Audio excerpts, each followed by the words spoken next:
Pakalbėkim apie deguonies tirpimą ir aeraciją. Ir pati pagrindinė problema nėra deguonis, nėra akvariumas, o yra bukas klausėjas. Ir lietuviška patarlė kaip šauksi, taip atsilieps čia labai tinka. Kodėl? Todėl, aiškus pavyzdys, kai Google paklausi, kiek tirpsta deguonies, pirmiausia jis duoda distiliuotą vandenį. Labai aiškiai parašyta. Dėl to visi jūsų klausimai bus absurdiški. Visi atsakymai jūsų klausimus bus absurdiški, nes tai netitinka jūsų vandens. Tai pirmas reikalas, reikia užduoti klausimą teisingai. Antras reikalas, mes turim žinoti, apie ką mes kalbam. Aeracija, oro pūtimas į vandenį. Tai yra mechaninis veiksmas veikiantis Henrio dėsniu, kuris turbulencijos ir maišymo dėka sudarydamas slėgį suplėšo boundary layer ir pašalina laisvąjį CO2. Ne chemiškai ištirpusi, bet laisvąjį CO2.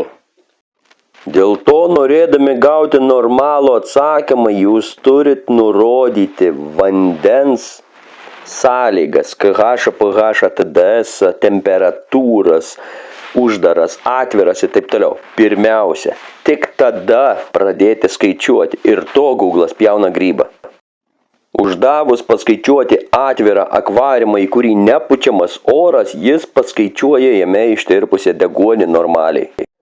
Bet B variantas su pučiamu oru, jis sako, kad palaikys stabilę, nebūtinai 100 koncentraciją deguonies ir viskas čia bus gerai, kol nepriverti jo galvoti detaliai.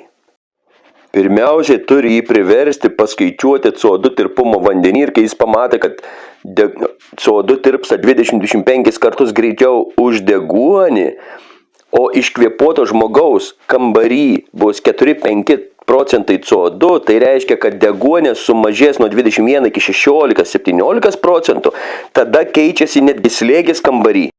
Tada turi priversti paskaičiuoti, kiek bus hidrokarbonatų pagal aukštą KH, PH, GH ir kai tu randi, kad hidrokarbonatų yra 214 mg litre, tai keičia viską.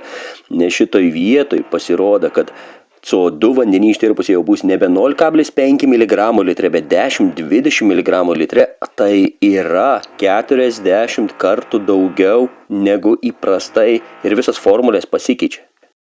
Ir šitoj vietoj prasideda visai kitokie dalykai. Deguonies yra, oro yra, CO2 ištirpę pusę daug, laisvo, kurį pašalintų oro pūtimas mažai ir žuvis pradeda jausis blogai dėl to, kad įsikiša boro efektas. O boro efektas yra apie tai, kad nežiūrint didelio ištirpusio deguonies iš oro kiekio, jeigu yra didelis CO2, žuvis negali įsisavinti to deguonies. Audiniai nepriima. Todėl su dideliu pučiamu oru, jeigu nėra fotosintezės pačios deguonies cheminio įsavinimo, žuvis patiria hipoksiją. Nes problema nėra oro pūtime. Problema yra žuvių kraujo, ne vandenį. Į vandenį gali pūsti orą kiek nori, jeigu jame yra CO2 dėl aukštų karbonatų, taip toliau, ir neduosi tu deguonies chemiškai fotosintezės būdu, oro pūtimas nepakeis situacijos, kad žuvis jaustųsi gerai. Deguonies gali būti, bet augalai nesuvartoja CO2, nesuvartoja kitų medžiagų, nevyksta cheminis deguonies prisotinimas, tik oro burbuliatorius, ir žuvis nuo to jaučiasi blogai.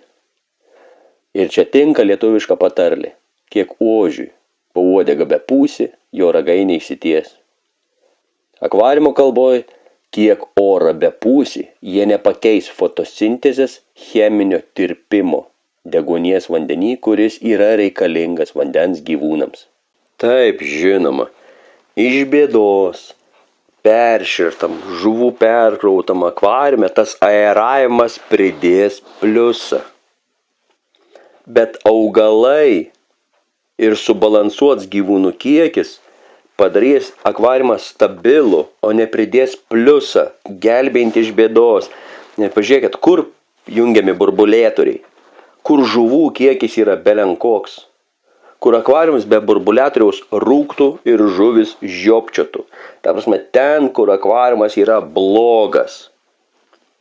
Arba kur CO2 dar papildomai pučiama, kad tik greitai augalai augtų. Ten oro pūtimas žinoma, kad padės, bet tai nėra akvariumas. Tai nėra fotosintezė. Warrington apibrėžimas, kad akvariumas tai yra indas su vandeniu patalpinta augalų, kurie pagamina deguonis gyvūnams, jis nepasikeitė. Galima turėti iš bėdos orapūtę, bet galima prisiauginti augalų ir nepersint su gyvūnais ir tos orapūtės tau nereikės.